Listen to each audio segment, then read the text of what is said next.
En fait, la crise qui secoue actuellement nos commerces frappe beaucoup plus large que seulement ici.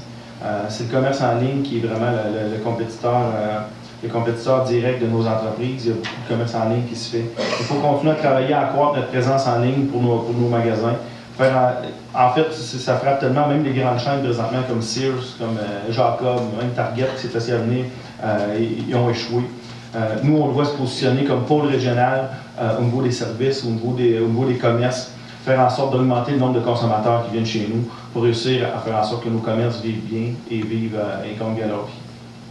Donc, quand on parle d'achat local, de ce que j'en comprends, c'est de pouvoir encourager nos institutions qui sont déjà en place. Donc, nos gens d'affaires qui sont d'origine tedfordoise, qui sont à Tedford et qui redépensent à Tedford.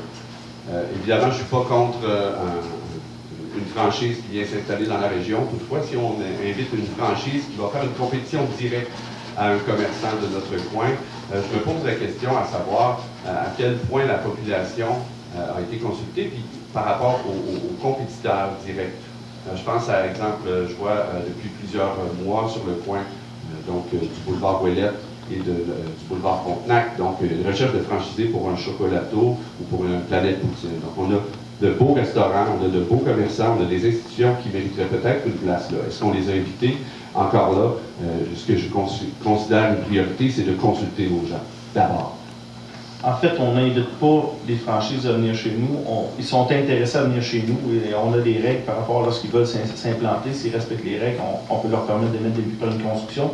Et c'est une excellente nouvelle que les gens veulent venir investir chez nous.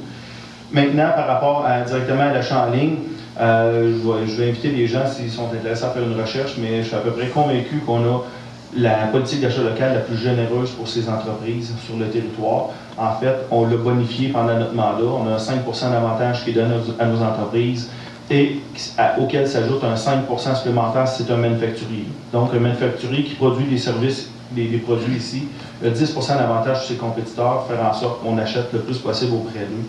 Donc, c'est quelque chose qui est vraiment important. Avec la nouvelle loi sur le gouvernement de proximité, il y a des latitudes supplémentaires qui vont nous être données. On aura à faire en sorte de mettre en place des nouvelles politiques.